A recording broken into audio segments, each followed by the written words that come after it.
Fakta mengejutkan. Hampir 10 juta Gen Z di Indonesia menganggur, bom waktu demografi? Selamat datang kembali di channel ini. Pada video kali ini, kita akan membahas tentang fakta mengejutkan. Hampir 10 juta Gen Z di Indonesia menganggur, bom waktu demografi? Saksikan video ini secara utuh, hingga selesai, agar kita tidak salah dalam memahami dan menafsirkan pembahasan tema video kita kali ini. Dan, sebelum lanjut menyaksikan video ini, ada baiknya untuk menekan tombol subscribe. Agar tidak ketinggalan video-video terbaru dan terbaik dari kami, terima kasih. Hampir 10 juta Gen Z di Indonesia menganggur? Ya benar, kamu tidak salah baca. Inilah fakta dan realitas pahit tentang Gen Z, yang merupakan singkatan dari generasi Z.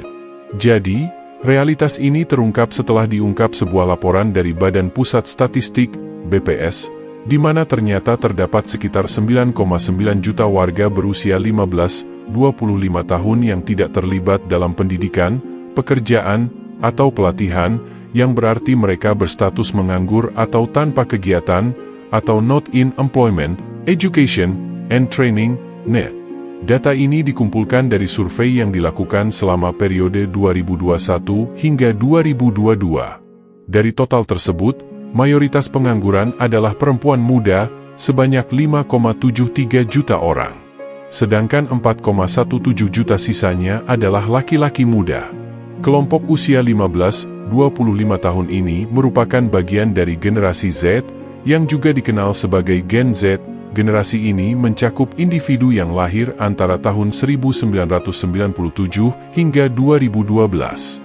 Menteri Tenaga Kerja, Ida Fauziah mengungkapkan bahwa tingginya tingkat pengangguran di kalangan Gen Z disebabkan oleh ketidaksesuaian antara pendidikan yang diterima dan kebutuhan pasar kerja.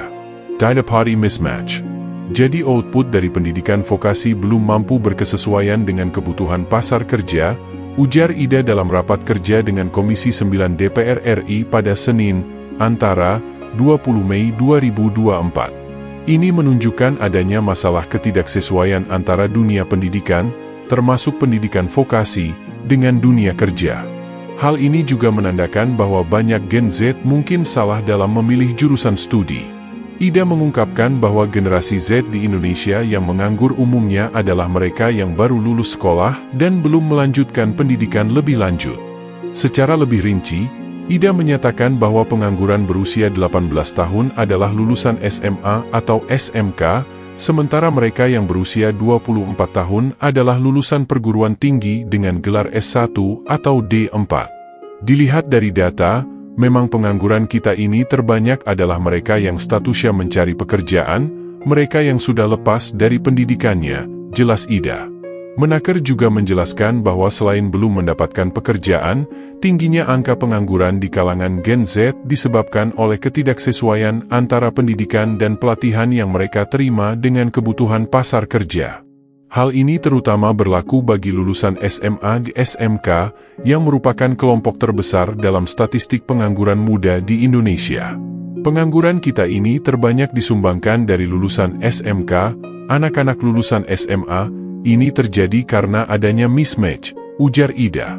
Lalu bagaimana fenomena Gen Z tersebut bisa muncul? Fenomena pengangguran di kalangan Gen Z di Indonesia dapat disebabkan oleh berbagai faktor yang saling berkaitan. Paling tidak, berikut ini adalah beberapa alasan utama yang mungkin berkontribusi terhadap tingginya tingkat pengangguran di kalangan Gen Z di Indonesia. Ketidakcocokan keterampilan dan kebutuhan pasar kerja. Banyak lulusan pendidikan tinggi yang keterampilannya tidak sesuai dengan kebutuhan pasar kerja. Kurikulum pendidikan seringkali tidak sejalan dengan perkembangan industri dan teknologi terkini, menyebabkan lulusan kesulitan mendapatkan pekerjaan yang sesuai. Tingginya persaingan di pasar kerja. Jumlah pencari kerja dari kalangan Gen Z sangat tinggi, sementara kesempatan kerja yang tersedia tidak cukup banyak untuk menampung semua pencari kerja. Hal ini menyebabkan persaingan yang sangat ketat di pasar kerja. Kurangnya pengalaman kerja.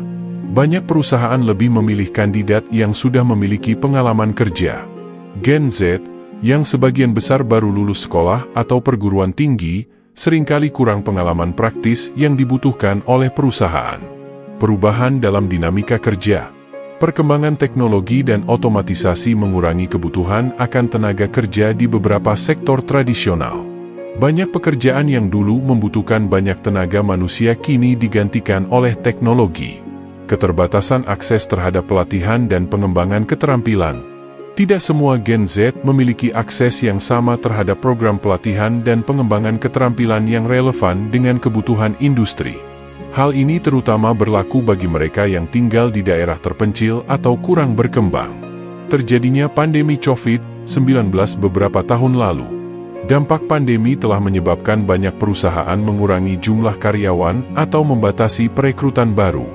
Banyak lulusan baru yang akhirnya harus bersaing lebih keras untuk sedikit posisi yang tersedia. Perubahan preferensi kerja dari generasi Z.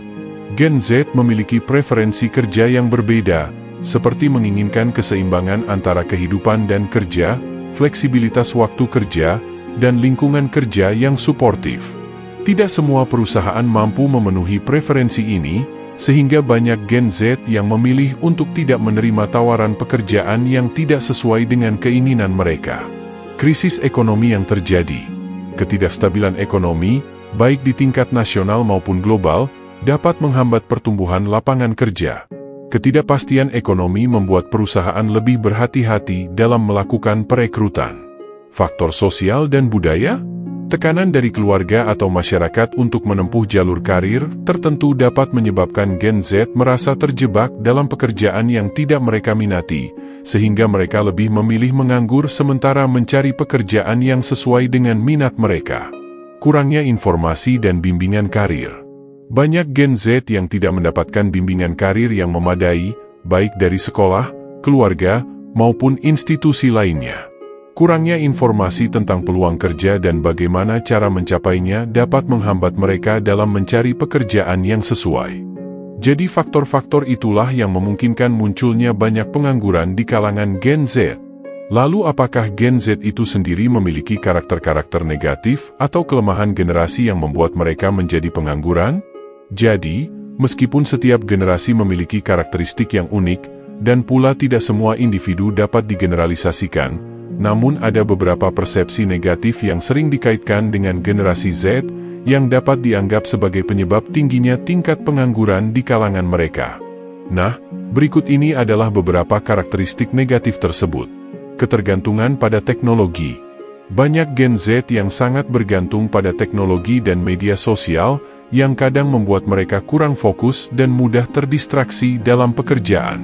Kurangnya keterampilan sosial. Interaksi yang lebih banyak dilakukan secara online daripada tatap muka dapat mengurangi keterampilan komunikasi interpersonal yang penting di dunia kerja. Ekspektasi yang tidak realistis.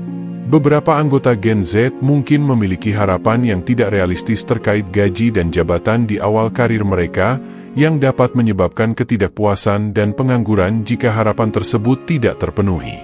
Kurangnya pengalaman kerja. Generasi ini seringkali memasuki dunia kerja dengan sedikit pengalaman praktis, membuat mereka kurang kompetitif dibandingkan kandidat lain yang lebih berpengalaman. Mobilitas tinggi dan kurangnya loyalitas. Gen Z cenderung mencari pengalaman baru dan cepat bosan, yang dapat mengakibatkan tingginya tingkat perpindahan pekerjaan dan kurangnya stabilitas dalam karir mereka. Kurangnya keterampilan teknis. Meskipun mereka melek teknologi, tidak semua anggota Gen Z memiliki keterampilan teknis yang dibutuhkan oleh industri-industri tertentu, terutama di bidang yang memerlukan keahlian khusus. Mentalitas instan atau budaya instan. Kecenderungan untuk menginginkan hasil yang cepat dan instan dapat membuat mereka kurang sabar dalam menjalani proses yang panjang dan berkelanjutan dalam dunia kerja. Sifat overconfidence atau kepercayaan diri yang berlebihan.